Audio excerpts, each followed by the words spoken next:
नमस्कार दोस्तों, स्वागत है आप सभी का हमारे YouTube channel DD education centre पे। आज के वीडियो में हम लोग बात करेंगे डिविजिबिलिटी रूल्स यानी विभाज्यता का नियम। तो आइए स्टार्ट करते हैं। सबसे पहले हम लोग बात करेंगे दो से विभाज्यता का नियम। तो दो से विभाज्यता के नियम के लिए शर्त क्या है कि किसी भी संख्या का यदि लास्ट वाला अंक दो से पूरी तरह विभाजित हो रहा है तो वो संख्या भी पूरी तरह से दो से विभाजित होगी। जैसे यहाँ पे एग्जाम्पल देखिए, ये दिया है 84। तो 84 का दो से डिविजिबिलिटी चेक करनी है तो हम क्या करेंगे, इसके लास्ट वाले डिजिट को देखेंगे। क्या ये लास्ट वाला डिजिट दो से डिवाइड हो रहा है? तो अगर ये लास्ट डिजिट पूरी तरह दो से डिवाइड हो रहा है तो ये पूरी संख्या भी दो से डिवाइड होगी। इसी तरह बात की जाए 704 की, तो इसकी भी डिविजिबिलिटी अगर हमें दो से चेक करनी है तो हम क्या करेंगे, इसके लास्ट वाले डिजिट को देखेंगे। ये लास्ट वाला डिजिट क्या दो से डिविजिबल है? तो हम देखें, ये है 4 और ये पूरी तरह से दो से डिविजिबल है। तो अगर ये लास्ट डिजिट दो से डिवाइड हो रहा है, इसका मतलब क्या है कि ये पूरी संख्या भी दो से डिवाइड होगी।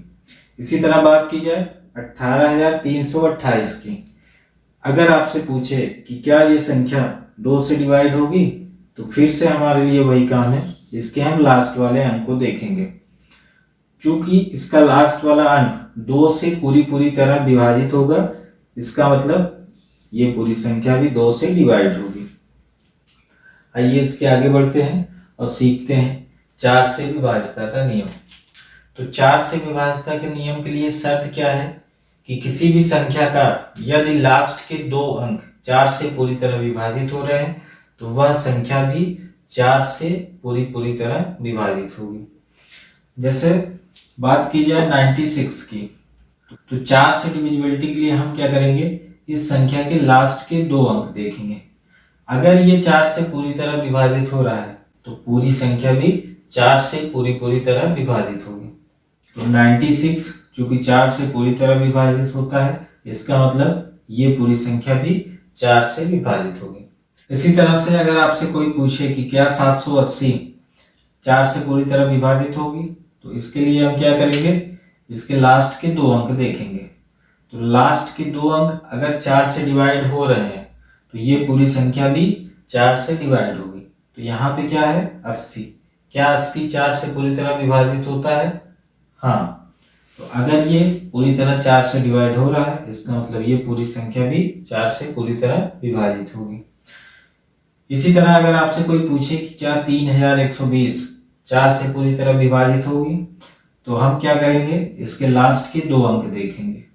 लास्ट का दो अंक क्या है 20, क्या ये 4 से पूरी तरह विभाजित होता है?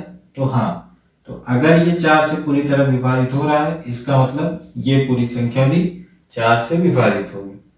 ऐसे ही अगर आपसे कोई पूछे 15,552 क्या ये पूरी तरह 4 से विभाजित होगी, तो इसके लिए भी हम क्या करेंगे, लास्ट के दो अंक देखेंगे। ये लास्ट के दो अंक 4 से पूरी तरह विभाजित हो रहे हैं, इसका मतलब ये पूरी संख्या भी 4 से विभाजित होगी। इसी तरह अगर 8 से विभाज्यता के नियम की बात की जाए तो हम क्या करेंगे, किसी भी संख्या के लास्ट के 3 डिजिट को देखेंगे। अगर लास्ट के 3 डिजिट 8 से पूरी तरह विभाजित हो रहे हैं तो वो पूरी संख्या भी 8 से पूरी तरह विभाजित होगी। जैसे एग्जाम्पल के लिए बात की जाए 64, तो अब यहाँ पे हमें लास्ट के 3 डिजिट देखने हैं, लेकिन ये संख्या 2 डिजिट की है। तो अगर हम यहाँ पे 0 लगा दें तो ये भी क्या हो जाएगी, 3 डिजिट की। अब ये 3 डिजिट वाली संख्या क्या 8 से पूरी तरह विभाजित हो रही है? तो यहाँ पे क्या है 64, तो 64 8 से पूरी तरह विभाजित होता है। तो इसका मतलब क्या है, तो ये संख्या भी पूरी तरह 8 से विभाजित होगी। इसी तरह आपसे कोई पूछे कि क्या 512 8 से पूरी तरह विभाजित होगी, तो इसके लिए भी हम क्या करेंगे, इसके लास्ट के 3 अंक देखेंगे। अब अगर ये 8 से पूरी तरह विभाजित हुई तो ये पूरी संख्या भी 8 से विभाजित होगी। तो अगर हम 512 में 8 से भाग दें तो 8 छंग 48, बचा यहाँ पे 3 और 8 चौक 32। तो हम देख रहे हैं कि ये 8 से भाग देने पे पूरी कट जा रही है, इसका मतलब ये संख्या भी 8 से विभाजित होगी। अगले में बात की जा रही है 1536। तो 1536 के लिए हम क्या करेंगे, इसके लास्ट के 3 अंक देखेंगे। अगर ये तीनों अंक 8 से विभाजित हुए तो ये पूरी संख्या भी 8 से विभाजित होगी। तो अगर हम इसमें 8 से भाग देते हैं तो 8 छंग 48 और 8 सते 56। तो हम देख रहे हैं कि ये लास्ट के 3 अंक 8 से पूरी तरह कट जा रहे हैं। इसका मतलब ये संख्या भी 8 से पूरी तरह विभाजित होगी। इसी तरह एक और एग्जांपल दिया हुआ है 67584। अगर आपसे पूछे कि क्या यह 8 से पूरी तरह विभाजित होगी, तो इसके लिए अभी हम क्या करेंगे, इस संख्या के लास्ट के 3 अंक देखेंगे। अगर ये 8 से पूरी तरह विभाजित हो रहा है तो ये पूरी संख्या भी 8 से विभाजित होगी। तो अगर इसमें हम 8 से भाग दें तो 8 सतु 56, यहाँ पे बचा 2 और 8 त्रिक 24। तो ये भी पूरी तरह 8 से कट जा रहा है। इसका मतलब ये पूरी संख्या भी 8 से विभाजित होगी। अगला है 3 से विभाज्यता का नियम। तो किसी भी संख्या की 3 से विभाज्यता चेक करने के लिए हम उस संख्या के सभी अंकों का सबसे पहले योगफल निकालेंगे। अगर वो योगफल 3 से पूरी तरह विभाजित होगा तो वो संख्या भी पूरी तरह 3 से विभाजित होगी। जैसे बात की जाए 165 की, आपसे पूछे कि क्या यह संख्या 3 से पूरी तरह विभाजित होगी, तो हम क्या करेंगे, इसके सभी अंकों का योग निकालेंगे। तो 5 6 11 11 1 12। आप देखेंगे कि क्या यह 3 से पूरी तरह विभाजित हो रहा है। अगर ये पूरी तरह 3 से विभाजित हो रहा है तो ये संख्या भी पूरी तरह 3 से विभाजित होगी। तो अगर हम 12 को चेक करें तो ये पूरी तरह 3 से विभाजित होती है। इसका मतलब ये भी पूरी तरह 3 से विभाजित होगी। इसी तरह अगर बात की जाए क्या 1155 3 से विभाजित होगी, तो हम क्या करेंगे, सबसे पहले इसके अंकों का योगफल निकालेंगे। तो 5 5 10 1 11 1 12। तो इसके अंकों का योगफल कितना आया, 12। ये 12 क्या 3 से पूरी तरह विभाजित हो रहा है? हाँ। तो अगर ये 3 से पूरी तरह विभाजित हो रहा है, इसका मतलब ये पूरी संख्या भी 3 से पूरी तरह विभाजित होगी। इसी तरह अगर हम 5775 की बात करें तो इसके लिए हम क्या करेंगे, सबसे पहले इसके अंकों का योगफल निकालेंगे। तो 5 7 12 12 7 19 19 5 24। अब ये 24 चूंकि 3 से पूरी तरह विभाजित हो जाता है, इसका मतलब ये पूरी संख्या भी 3 से विभाजित होगी। इसी तरह से अगर कोई आपसे पूछे कि क्या 51,975 3 से पूरी तरह विभाजित होगा, तो इसके लिए हम क्या करेंगे, इसके सभी अंकों का योगफल निकालेंगे। तो 5 1 6 6 9 15 15 7 22 22 और 5 27। तो अंकों का योगफल कितना आया, 27। अब अगर हम 27 को 3 से भाग दें तो ये पूरी तरह कट जाएगा, क्योंकि इसका योगफल पूरी तरह 3 से विभाजित हो रहा है। इसका मतलब ये पूरी संख्या भी 3 से विभाजित होगी। हम बात करेंगे 9 से विभाजितता की। तो किसी भी संख्या की यदि हमें 9 से विभाजितता चेक करनी है तो सबसे पहले हम क्या करेंगे, उस संख्या के सभी अंकों को जोड़ेंगे। यदि उनका योगफल 9 से विभाजित हो रहा है तो वो पूरी संख्या भी 9 से विभाजित होगी। जैसे एग्जाम्पल के लिए हम बात करते हैं 315 की। अगर आपसे पूछे कि क्या यह 9 से पूरी तरह विभाजित होगी, तो इसके लिए हम क्या करेंगे, सबसे पहले इसके अंकों का योगफल निकालेंगे। तो 3 1 4 4 5 9। अंकों का योगफल आया 9। क्या यह पूरी तरह 9 से विभाजित होगा? हाँ, क्योंकि 9 में 9 से भाग देंगे तो ये पूरी तरह कट जाएगा। अगर ये पूरी तरह 9 से विभाजित हो रहा है, इसका मतलब ये पूरी संख्या भी 9 से विभाजित होगी। इसी तरह अगर बात करें 1575 की, तो सबसे पहले क्या करेंगे, इसके अंकों का योगफल निकालेंगे। तो 1 5 6 6 7 13 13 5 18। तो अंकों का योगफल आया 18। अगर इसमें हम 9 से भाग दें तो कितना आएगा, 2। यानी ये पूरी तरह 9 से कट जा रहा है। अगर ये 9 से पूरी तरह कट जा रहा है, इसका मतलब ये पूरी संख्या भी 9 से विभाजित होगी। इसी तरह अगर बात की जाए 51,975 की, तो इसके लिए भी हम क्या करेंगे, सबसे पहले इन सभी अंकों का योगफल निकालेंगे। तो 5 1 6, 6 9 15, 15 7 22, 22 5 27, इसका योगफल आया 27। 27 में अगर हम 9 से भाग दें तो आ रहा है 3। इसका मतलब ये पूरी तरह 9 से कट जा रहा है।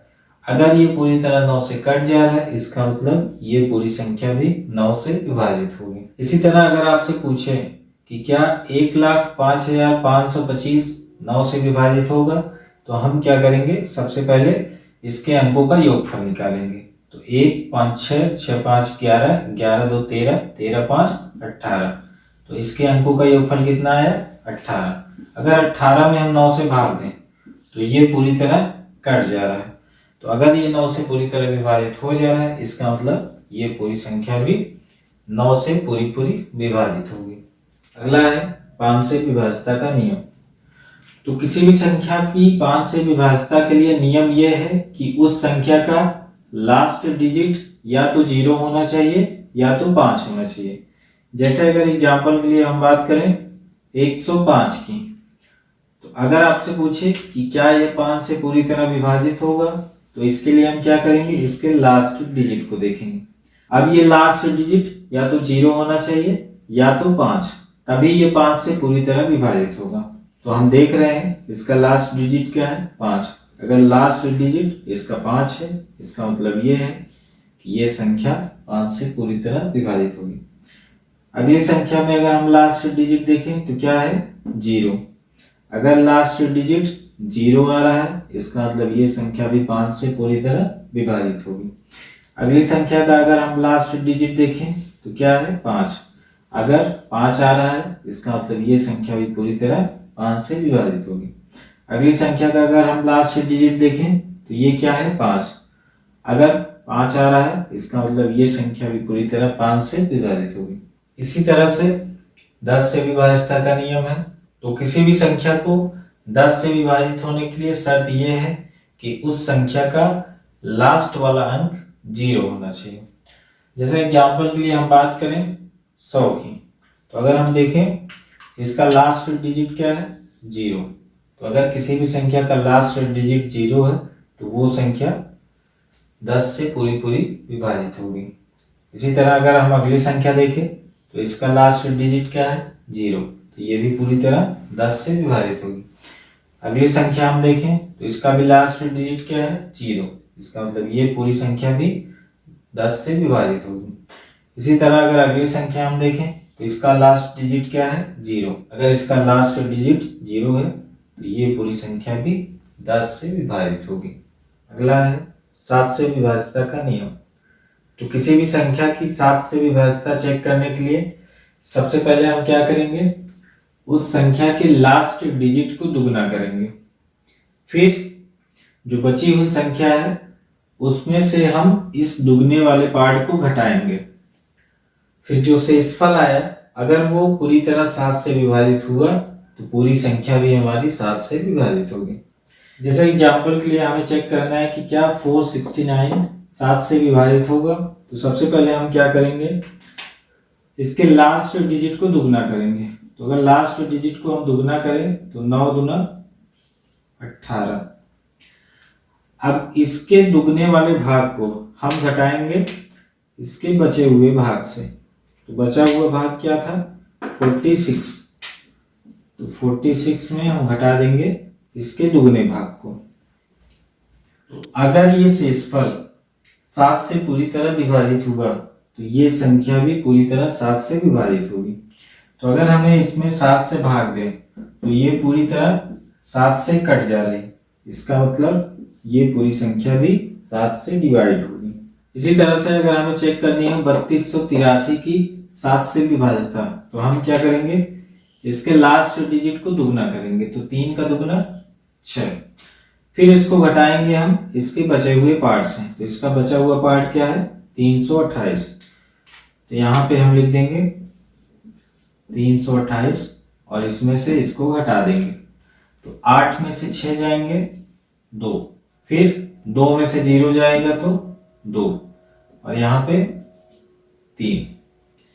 अब इसको हम 7 से भाग देंगे। तो 7 चौक 28, बचा कितना 4 और 7 6 42। तो ये पूरी तरह 7 से कट जा रहा है। अगर ये पूरी तरह 7 से कट जा रहा है इसका मतलब ये पूरी संख्या भी 7 से विभाजित होगी।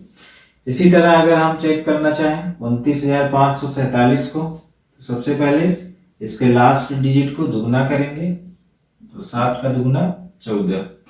फिर इसको इस बचे हुए पार्ट से घटाएंगे, तो यहाँ पे हम लिखेंगे 2954, इसमें से घटा देंगे तो 4 में से 4 जाएंगे 0, 5 में से 1 जाएंगे 4 और फिर 29। अब अगर ये 7 से पूरी तरह विभाजित हुआ तो ये पूरी संख्या भी 7 से विभाजित होगी। तो आइए सबसे पहले इसको 7 से विभाजित करते हैं। तो 7 चौक 28, 7 दूना 14, 7 0 में 0। तो 7 से ये पूरी तरह कट जा रही है, इसका मतलब ये पूरी संख्या भी 7 से विभाजित होगी।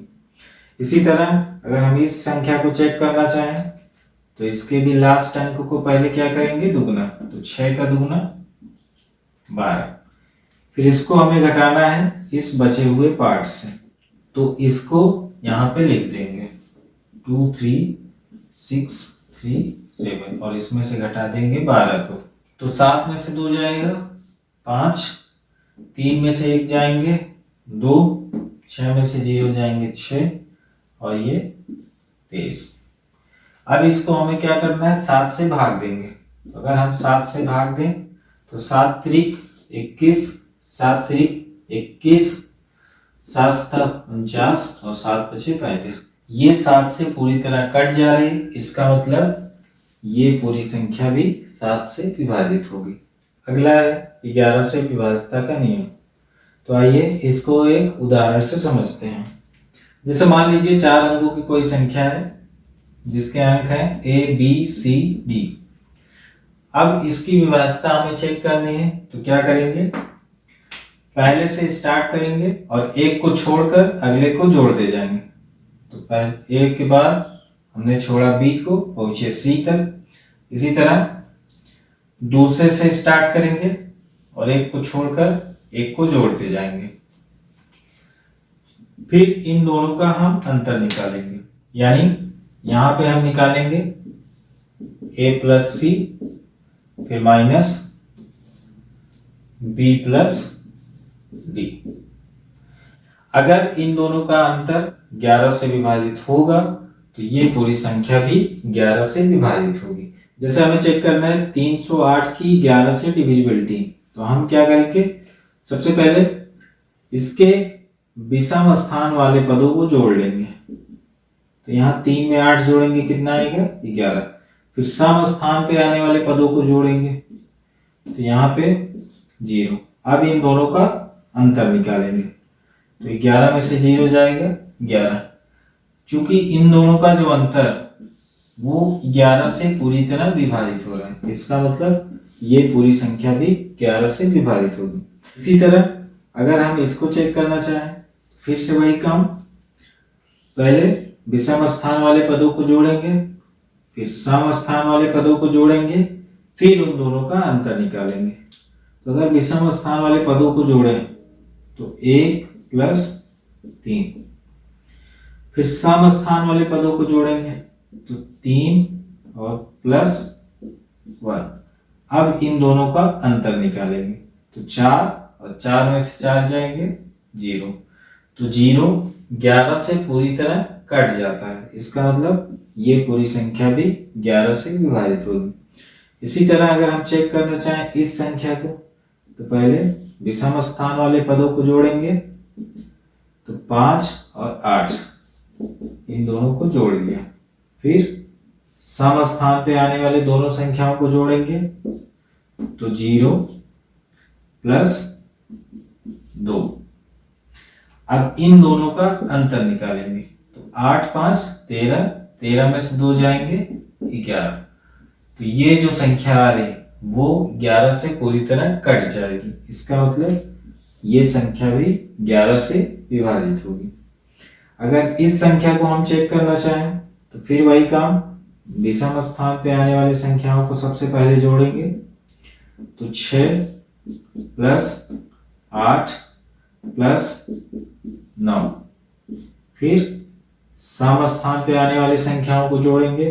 तो 1 और 0, तो 1 प्लस 0। फिर इन दोनों का अंतर निकालेंगे। 8 6 14, 14 9 23, 23 में से जाएंगे 22। तो ये जो संख्या आ रही वो 11 से पूरी पूरी कट जा रही। अगर ये 11 से पूरी पूरी कट जा रही, इसका मतलब ये संख्या भी पूरी पूरी 11 से विभाजित होगी। तो उम्मीद है दोस्तों आप सभी को डिविजिबिलिटी रूल समझ में आया होगा। अगर आपका इस वीडियो से रिलेटेड कोई सुझाव है तो कमेंट बॉक्स में लिख के हमें बताइएगा। आज के लिए इतना ही। ओके।